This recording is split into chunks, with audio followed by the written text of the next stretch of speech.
بلکہ آپ صلی اللہ علیہ وسلم کی زوجہ مطہرہ صدیقہ بنت الصدیق عائشہ رضی اللہ تعالی عنہ روایت کرتی ہیں، رسول اللہ صلی اللہ علیہ وسلم نے فرمایا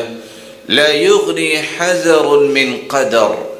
جتنی چاہو احتیاط کر لو تقدیر پھر بھی غالب آتی ہے۔ ہاں فرق یہ ہے، جو شریعت نے احتیاط کی بات کی ہے اس پہ عمل کرنے سے اجر ملے گا کہ آپ نے اسے سنت سمجھا، حکم سمجھا،